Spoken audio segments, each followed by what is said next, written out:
Cactus, l'entretien du jour reçoit Alain-Claude Bilibinze, porte-parole de la présidence de la République gabonaise. Avec lui, nous décryptons la politique du Gabon.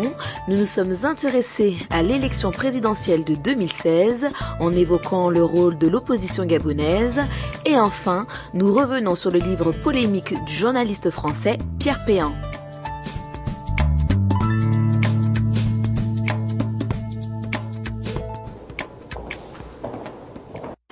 Alain-Claude Bilibinze, bienvenue. Merci.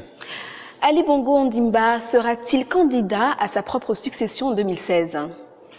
Tout dépendra des événements, tout dépendra de sa décision. C'est à lui, le moment venu, de nous dire s'il sera candidat. Mais si vous demandez mon point de vue, il serait bon qu'il soit candidat, oui.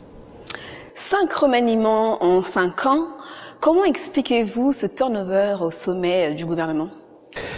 On l'explique par la recherche de l'efficacité, la volonté de toujours aller plus avant, plus loin, le plus rapidement possible. Mais il est vrai que pour un certain nombre de compatriotes, ça en fait trop. Mais la volonté du chef de l'État est de faire en sorte que chacun arrive le moment venu à donner le meilleur de lui-même. Et lorsque ça ne marche pas, il ne faut pas hésiter à changer. Où en est le plan stratégique Gabon émergent mis en place par le chef de l'État? C'est un vaste plan qui absorbe tous les domaines de la vie politique, économique et sociale de notre pays. Et donc c'est un plan qui est en mouvement.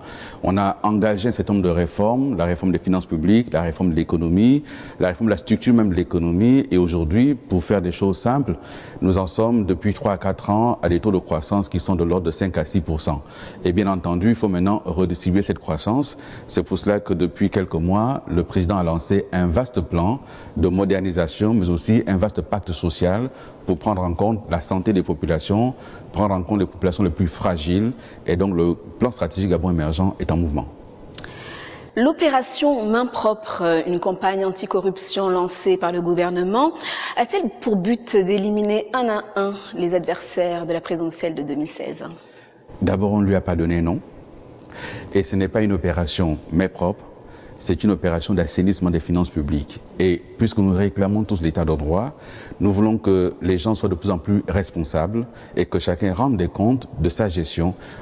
La justice gabonaise entend les uns les autres. Si quelqu'un n'a rien à se reprocher, il n'a rien à craindre de la justice. Ceux qui ont géré les affaires publiques, qu'ils soient de la majorité ou de l'opposition, sont entendus. Je vous rappelle quand même que les premiers qui ont été mis en prison au Gabon, ce sont des partisans d'Ali Bongo, membres du parti au pouvoir. Oui, mais avouez tout de même que cette opération tombe à point nommé. La présidentielle, c'est dans 2 ans, donc on n'est pas... Mais on la prépare, on envisage, on se prévoit. C'est une opération qui est la conséquence d'une demande forte des populations et des acteurs politiques. Liée à quoi? Liée à la gestion de ce qu'on appelle les fers tournantes au Gabon. Ça a été une opération lancée par Fomar Bongo Ondimba pour moderniser le pays et investir. Alors sur 500 milliards de francs CFA, les audits qui ont été menés ont révélé que 300 milliards ont été détournés. Quand même, ce n'est pas n'importe quoi, c'est beaucoup d'argent. Il faut donc pointer les responsabilités des uns et des autres.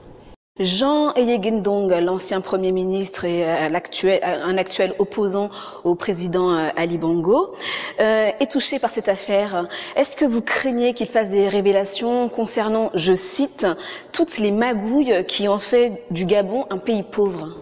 Ça serait bien que celui qui a géré arrive effectivement à dire quelle a été sa part de responsabilité. Et s'il a des dénonciations à faire, chiche qu'il les fasse. C'est pas ça le plus important. Le plus important, c'est que les Gabonais ont le droit de savoir ce qu'est devenu l'argent public, quel usage qui en a été fait. Peu importe ensuite la position momentanée des uns et des autres. Parce qu'après tout, opposant, c'est pas un patronyme.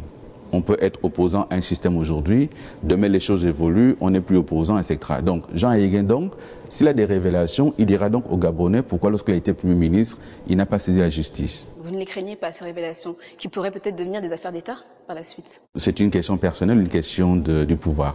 Si c'est personnel, il n'y a rien à craindre en ce qui me concerne. Si c'est le pouvoir, nous saurons ce que Jean Eyegindong en fera.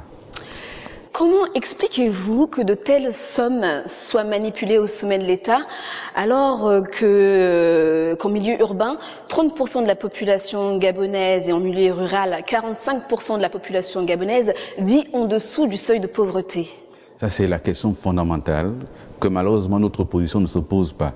Les chiffres que vous évoquez sont justes, ils sont vrais, mais ce sont des chiffres qui sont rendus publics après une étude demandée par Ali Bongo Ondimba, président de la République, qui n'a pas hésité à réunir toute la classe politique, à réunir les partenaires au développement pour dire voici l'état de la pauvreté dans mon pays et voici le plan que je mets en œuvre pour sortir le pays de la pauvreté. Mais c'est la conséquence de 3 choses fondamentales. Premièrement, une économie mal structurée qui favorise l'exportation et qui ne redistribue pas assez en termes d'emploi et en termes de revenus directs aux ménages. Le deuxième facteur, c'est effectivement le fait que cette économie ne favorise que la fonction publique. Or, la fonction publique n'est pas créatrice d'emplois suffisamment rémunérés. Le troisième facteur, c'est les contrats déséquilibrés entre l'État gabonais et un certain nombre de grosses compagnies occidentales. Et une des grosses réformes, c'est justement d'amener plus de transparence dans la passation des marchés publics.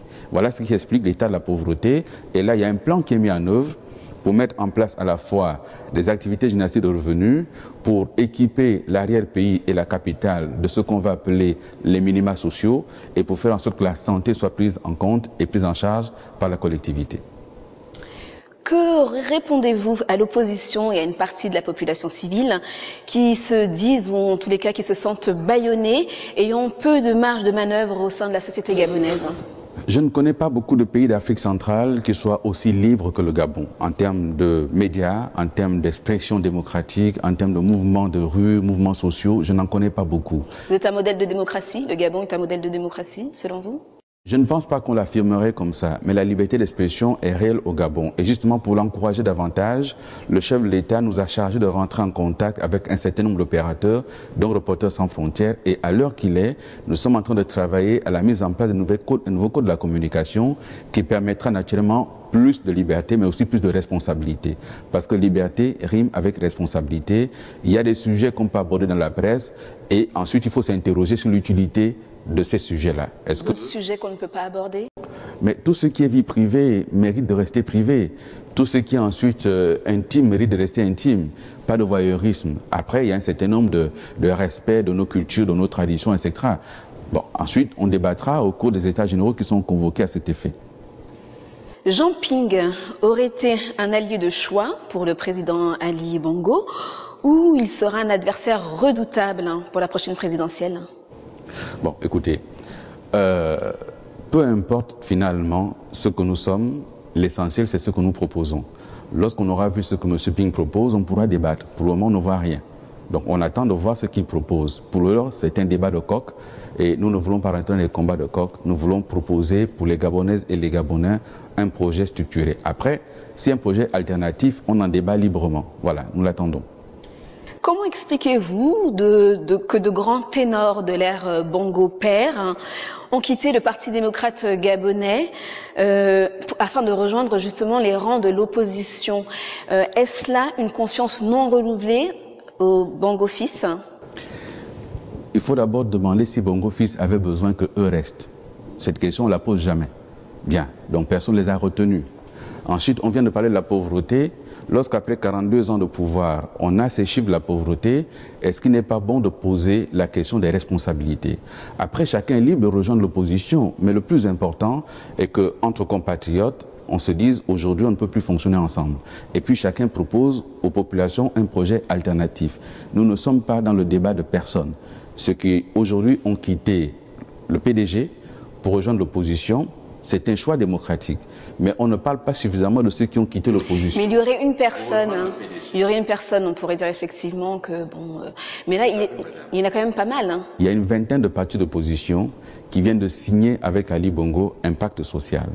Et il y a des leaders importants de l'opposition qui ont rejoint Ali Bongo. Je peux vous citer quelques syndicalistes. Monsieur Samuel Ngwangu, syndicaliste des années 90, qui est aujourd'hui directeur de cabinet adjoint d'Ali Bongo. Je peux vous en citer d'autres, mais on ne parle pas de ceux qui ont resté fidèles à Ali Bongo. Jean-Pierre Lembumba, il est resté avec Ali Bongo. L'actuel président de l'Assemblée nationale est resté.